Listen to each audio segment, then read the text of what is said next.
Avez-vous déjà réfléchi à la raison pour laquelle, malgré tous vos efforts, vous n'avez toujours pas réussi à atteindre la liberté financière dont vous rêviez? Peut-être que vous faites des erreurs, mais vous ne vous en rendez même pas compte. Je vais vous raconter une petite histoire. Imaginez que vous vous dirigez vers une destination importante, pleine de rêves et de projets, mais qu'à chaque pas que vous faites, quelque chose commence à vous faire reculer. Il s'agit peut-être d'une facture inattendue, d'une dépense inutile ou même d'une décision impulsive. Ces petites erreurs vous éloignent de plus en plus de votre objectif, jusqu'à ce que vous vous rendiez compte, vous êtes coincé dans un cycle qui semble sans fin. Et si je vous disais que ces erreurs, qui semblent inoffensives, pourraient être exactement ce qui vous empêche d'atteindre la richesse que vous désirez tant? Et ce qui est pire, beaucoup d'entre nous ne savent même pas que nous commettons ces erreurs jusqu'à ce qu'il soit trop tard. Mais ne vous inquiétez pas, il ne faut pas désespérer. Aujourd'hui, je vais vous montrer exactement quelles sont ces erreurs et comment vous pouvez les éviter. Si vous souhaitez vraiment atteindre votre liberté financière et mettre fin à ce cycle, cette vidéo est faite pour vous. Maintenant, si vous ne voulez plus perdre de temps et apprendre à contrôler vos finances une fois pour toutes, abonnez-vous à la chaîne et activez la cloche, car je vais vous montrer tout ce que vous devez savoir pour commencer à changer votre vie financière dès maintenant. Ne manquez pas cette occasion de changer votre histoire. Imaginez, vous êtes à la maison, après une longue journée de travail, et vous décidez de vous asseoir sur le canapé pour vous détendre un peu. Autour de vous, des choses commencent à attirer votre attention, le réfrigérateur qui ne fonctionne plus très bien, le canapé tout usé, la voiture à réparer et même ce cours en ligne que vous avez toujours voulu suivre, mais pensez à ce qui coûte cher. Et pendant ce temps-là, dehors, on voit tout le monde avec le dernier modèle de téléphone portable, acheter de nouvelles choses, aller dans des endroits sympas. Alors vous pensez, j'ai besoin d'économiser, je dois me concentrer sur ce qui est vraiment essentiel. Mais lorsque vous essayez d'économiser de l'argent, vous commencez à éviter ce qui compte vraiment. Vous ne suivez pas le cours qui pourrait ouvrir de nouvelles portes dans votre carrière parce que vous pensez que cela coûte cher, vous n'investissez pas dans l'amélioration de votre alimentation parce que vous pensez que cela pourrait être une dépense inutile et, en même temps, vous reportez cela. Petit plaisir qui pourrait améliorer votre qualité de vie. Pendant ce temps, vous vous sentez coupable de dépenser trop pour des petites choses qui, au fond, vous rendent même heureux. Maintenant, retournons au canapé, où vous êtes assis et regardez peut-être ce nouveau téléphone portable que vous voulez tant mais que vous ne pouvez pas vous permettre. Ce qui se passe, c'est que la mentalité de rareté commence à s'emparer de vous, vous pensez qu'épargner signifie supprimer tout ce qui vous fait plaisir ou qui pourrait être considéré comme superflu. La réalité est cependant bien différente. L'économie, ce n'est pas vivre dans la peur de dépenser ou sacrifier de petits moments de bonheur. Le véritable équilibre consiste à savoir ce qui compte vraiment pour vous, sans renoncer à la qualité de vie, à l'expérience et au bonheur que les petites choses peuvent apporter. Cela ne sert à rien de se priver de tout pour économiser, et au final de regarder la vie passer sans vivre réellement. L'astuce est de savoir où vous dépensez et, plus important encore, de comprendre où cela vaut la peine d'investir, même si c'est dans quelque chose de simple comme un bon livre, un cours qui vous aidera à grandir, ou même ce petit voyage qui rechargera votre énergie. Les énergies. Épargner ne signifie pas vivre dans la pénurie, mais savoir où appliquer ses ressources pour vivre pleinement et heureux. Et, en fin de compte, vous réaliserez que de petits choix peuvent être plus puissants que de simplement supprimer tout ce qui est agréable. Imaginez maintenant que vous embauchez quelqu'un pour rendre un service. Il peut s'agir d'un maçon pour réparer quelque chose à la maison, d'un designer pour créer quelque chose pour votre travail ou même d'un entraîneur personnel. Vous commencez à trader, tout va bien. Mais soudain, il essaie de faire baisser le prix de manière à ce que la personne offrant le service se sente mal à l'aise. Ce n'est pas seulement une bonne affaire, c'est une exploitation déguisée en épargne. Vous finissez par demander un rabais qui dévalorise le travail de cette personne, qui essaie de vivre de son travail, et vous ne réalisez pas que le bas prix que vous payez coûte bien plus que la simple valeur financière. Vous avez peut-être déjà vu ou même été témoin d'une situation comme celle-ci. Imaginez ce vendeur qui, pour tenter de réaliser une vente, fait tout pour plaire et baisser le prix, au point de presque sacrifier sa marge bénéficiaire. Parfois, cela devient humiliant, n'est-ce pas? Et celui qui propose le service peut même l'accepter, par nécessité ou par manque d'alternative. C'est plus courant que nous voudrions l'admettre. Maintenant, arrêtez-vous et réfléchissez, pensez-vous vraiment que vous économisez de l'argent ou, en fait, exploitez-vous les autres et faites-vous du mal à quelqu'un qui, comme vous, a besoin d'être valorisé? Négocier, c'est normal, c'est même sain, mais il y a une limite entre bien négocier et être insensible, et essayer de profiter de la vulnérabilité de l'autre. Non seulement cela est inconfortable, mais cela peut nuire à l'estime de soi de la personne de l'autre côté. Et pire encore, dans de nombreux cas, ce type d'attitude peut vous affecter également, créant un cycle de dévalorisation, dans lequel vous perdez le respect des autres et, plus important encore, de vous-même. Lorsque vous vous consacrez à payer moins tout en essayant de négocier jusqu'au dernier centime, vous risquez de renoncer à quelque chose de bien plus précieux, le respect. Respect du travail et des personnes. Gratitude de pouvoir compter sur quelqu'un qui possède un talent ou une compétence dont vous avez besoin. Et même si vous pensez simplement économiser, au fond, vous créez un environnement de pénurie émotionnelle, où vous vous concentrez uniquement sur la recherche frénétique de bas prix, sans vous rendre compte de ce que vous laissez derrière vous. Et réfléchissez qu'est-ce qui vaut le plus? Payer un prix juste et avoir l'impression de soutenir quelqu'un qui vous a aidé ou payer un prix ridicule et ressentir la honte d'avoir forcé une situation embarrassante? Le choix vous appartient, mais la véritable valeur d'une bonne affaire réside dans un échange équitable, dont les deux parties bénéficient, et non l'une seulement. Beaucoup de gens font l'erreur de croire qu'épargner signifie toujours opter pour l'option la moins chère, sans tenir compte de la qualité de ce qu'ils achètent. Ce comportement peut paraître avantageux à court terme, mais, à long terme, cela finit par être un gros piège. Au lieu d'investir dans des produits de bonne qualité, qui dureront plus longtemps et offriront de bonnes performances, ils optent pour des versions moins chères, qui ne tiennent souvent pas leurs promesses.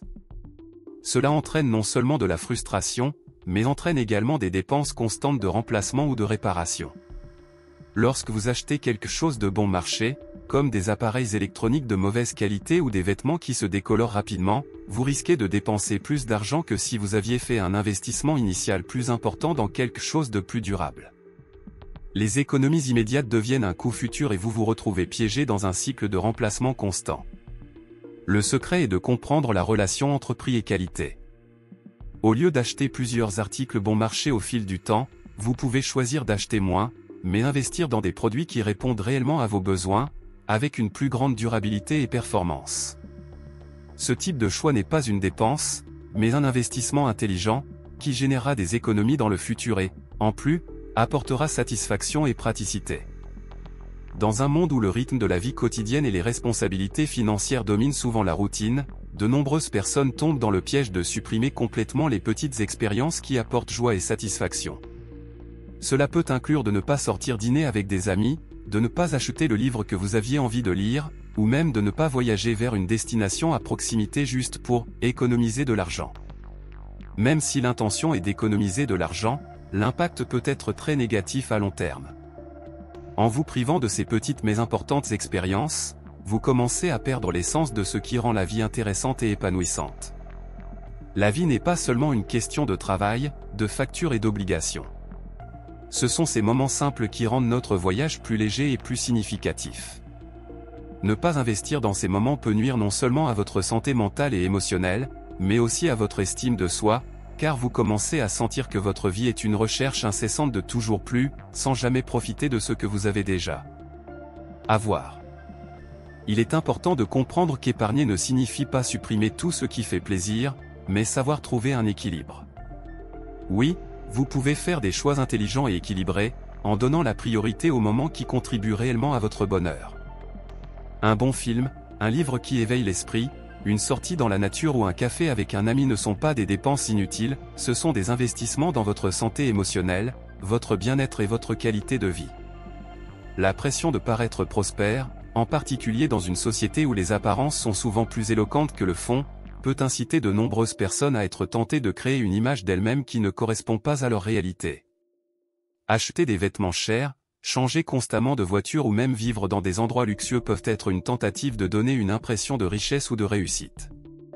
Cependant, ce besoin de montrer aux autres que vous vous portez bien financièrement peut avoir un coût important, tant émotionnel que financier. Ce comportement est un véritable piège.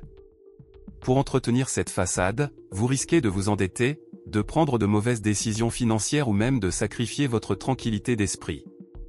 Au fond, le besoin de paraître quelque chose que vous n'êtes pas peut créer un vide, car vous vous éloignerez de votre véritable essence pour plaire aux autres, ce qui n'apporte guère de véritable bonheur. Vivre selon ses propres conditions et réalités, sans se soucier de créer une fausse image pour les autres, est la clé d'une vie plus pleine et plus équilibrée. Il ne s'agit pas de rejeter le désir de prospérer ou d'avoir de bonnes choses, mais de comprendre que la véritable prospérité ne vient pas d'impressions extérieures. Cela vient d'un lieu d'authenticité, où vous êtes reconnaissant pour ce que vous avez, mais également déterminé à grandir de manière véritable et sans pression extérieure. Soyez qui vous êtes vraiment et les gens autour de vous reconnaîtront et apprécieront votre authenticité. Il existe de nombreuses croyances limitantes qui associent la prospérité à l'idée selon laquelle, pour mériter quelque chose de mieux, il faut constamment se sacrifier. Certaines personnes croient que, pour réussir financièrement, elles doivent renoncer à tout ce qui leur procure du plaisir ou a une valeur émotionnelle pour elles. Cela peut se manifester de plusieurs manières: faire des heures supplémentaires sans repos, mettre de côté ses passe-temps et ses intérêts personnels, ou même négliger les relations familiales et amicales au nom du travail. Cependant, cette idée selon laquelle les sacrifices sont une condition pour mériter quelque chose de mieux est une énorme erreur.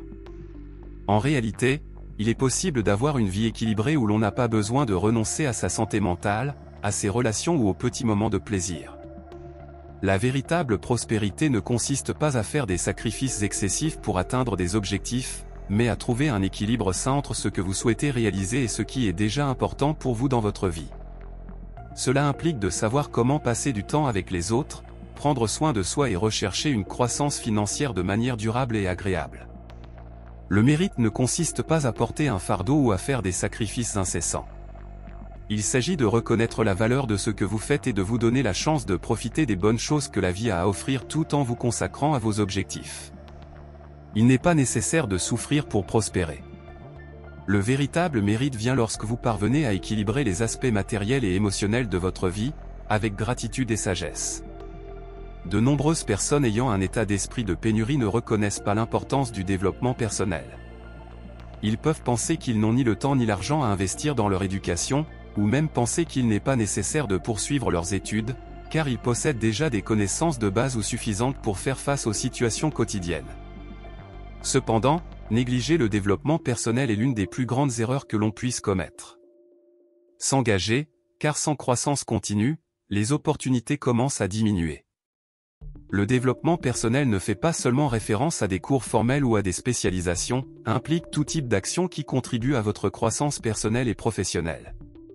Cela inclut l'acquisition de nouvelles compétences, l'élargissement de vos horizons, la culture de l'intelligence émotionnelle, l'amélioration de votre capacité à communiquer ou même le renforcement de votre estime de soi. La vie est une évolution constante, et plus vous investissez en vous-même, plus vous êtes préparé à relever les défis et à profiter des opportunités qui se présentent. Investir dans les connaissances et les compétences n'est pas une dépense, mais l'un des moyens les plus efficaces d'assurer un avenir prospère. Si vous souhaitez vous améliorer, tant en tant que personne que professionnellement, vous serez mieux préparé à générer des revenus, à être reconnu et à atteindre vos objectifs. L'apprentissage continu crée un cycle de croissance qui se reflète dans tous les domaines de votre vie. Il n'est jamais trop tard pour apprendre quelque chose de nouveau, et la véritable prospérité vient lorsque vous vous consacrez à être la meilleure version de vous-même.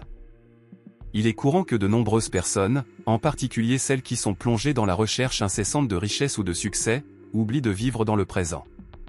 Ils sont tellement concentrés sur l'avenir ou sur ce que sera leur vie une fois qu'ils auront atteint certains objectifs financiers ou professionnels qu'ils finissent par négliger ce qui compte vraiment maintenant. Ce comportement peut être un piège dangereux, car la vie se déroule dans le présent et l'avenir n'est jamais garanti. Si vous passez toutes vos journées à attendre la vie parfaite, qui surviendra lorsque vous atteindrez vos objectifs, vous constaterez peut-être qu'en atteignant ces objectifs, trop de temps s'est écoulé sans réellement vivre. Le secret est de trouver un équilibre entre travailler pour l'avenir et profiter du moment présent. Le travail et les efforts que vous mettez dans vos objectifs sont importants, mais il est également essentiel de profiter des petites joies du quotidien, le sourire d'un ami, le plaisir d'un bon repas, le repos après une longue journée. Ces petites expériences sont ce qui construit réellement une vie heureuse et pleine de sens. Lorsque vous serez capable de vivre le présent avec conscience et gratitude, peu importe ce que l'avenir vous réserve, vous serez mieux préparé à en profiter consciemment et pleinement. La véritable prospérité vient du fait de trouver le bonheur non seulement dans les réalisations, mais dans le processus permettant d'atteindre ces réalisations. Chaque étape est une opportunité d'apprentissage et de croissance. Valorisez le présent, au lieu de simplement attendre un lendemain qui n'arrivera peut-être jamais comme vous l'imaginez, est une étape fondamentale vers une vie équilibrée et satisfaisante. De nombreuses personnes, notamment celles confrontées à des difficultés financières, sont gênées de demander de l'aide. L'idée selon laquelle « je dois tout gérer seul » ou « je ne peux pas montrer que je ne le fais pas » peut conduire à des souffrances inutiles. Ceci est encore plus fréquent chez ceux qui ont un état d'esprit de pénurie, qui associent les difficultés financières à un échec personnel ou au reflet de leur propre valeur. La peur de demander de l'aide peut être un énorme obstacle à votre croissance. Lorsque vous ne partagez pas vos difficultés avec les autres, vous vous isolez et ne parvenez pas à tirer les leçons des expériences et des conseils de ceux qui ont vécu des situations similaires. La vulnérabilité liée au fait d'admettre que vous avez besoin de soutien peut en fait être une source de force. Il existe d'innombrables formes de soutien disponibles, des conseils d'amis et de membres de la famille à la recherche de l'aide d'experts, tels que des conseillers financiers ou des thérapeutes, qui peuvent vous aider à comprendre et à gérer le stress et l'anxiété liés aux finances. Il n'y a aucune honte à demander de l'aide, c'est plutôt un signe de conscience de soi et de courage. En vous ouvrant au soutien des autres, vous brisez le cycle de la pénurie et commencez à vous connecter à des ressources, tant émotionnelles que financières, qui peuvent vous aider à changer votre situation. La véritable prospérité ne vient pas de la solitude ou de la fierté, mais de la capacité de s'appuyer sur les relations et les ressources disponibles autour de vous. Les croyances négatives à propos de l'argent sont souvent créées dès l'enfance, influencées par des expériences familiales ou sociales. Des expressions telles que « l'argent est la racine de tous les maux » ou « l'argent n'apporte jamais le bonheur » peuvent être profondément ancrées dans l'esprit de nombreuses personnes. Cette vision négative de l'argent, alimentée par un état d'esprit de pénurie, peut créer un blocage psychologique qui entrave la croissance et la réussite financière. Pour surmonter cet état d'esprit, il est essentiel de changer votre façon de penser l'argent. En soi, ce n'est ni bon ni mauvais, c'est un outil. La façon dont vous l'utilisez et la valeur que vous lui accordez déterminent son impact sur votre vie. Cultiver un état d'esprit positif et ouvert à l'égard de l'argent est essentiel pour attirer des opportunités financières et la prospérité.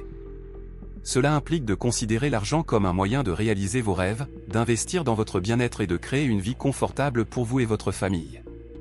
Il est également important de comprendre que l'argent ne doit pas être considéré comme une fin en soi, mais comme une ressource qui permet de vivre de manière plus équilibrée et plus confortable.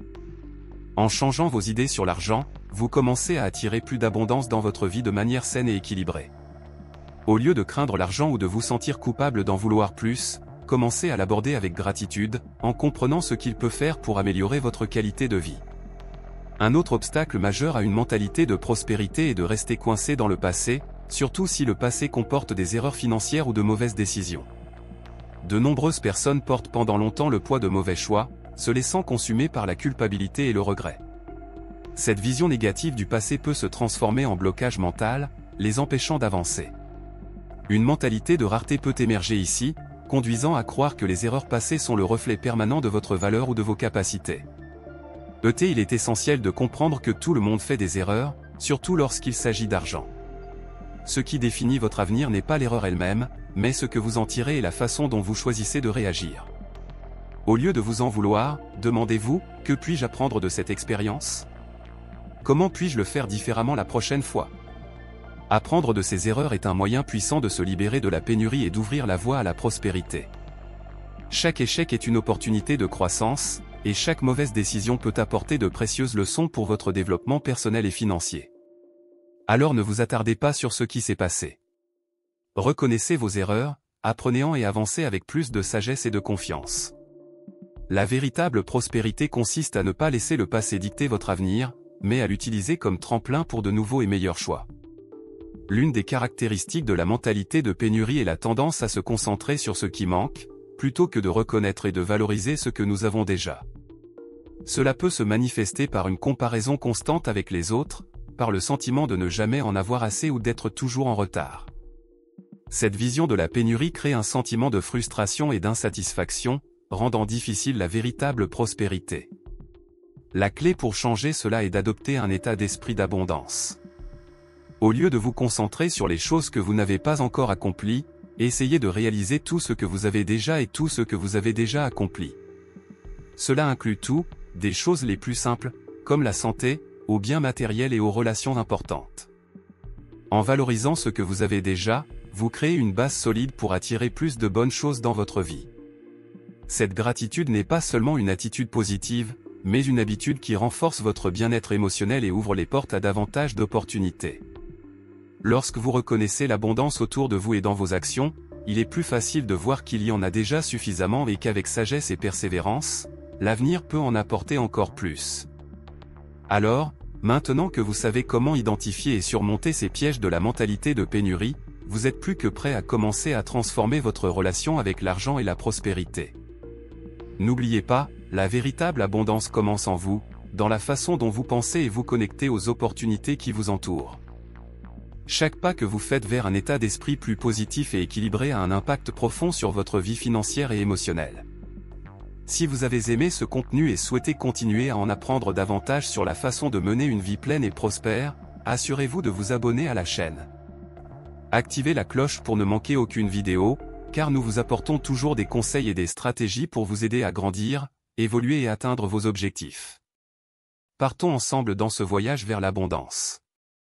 Inscrivez-vous maintenant et faites partie de cette communauté de personnes qui transforment leur vie. À la prochaine vidéo.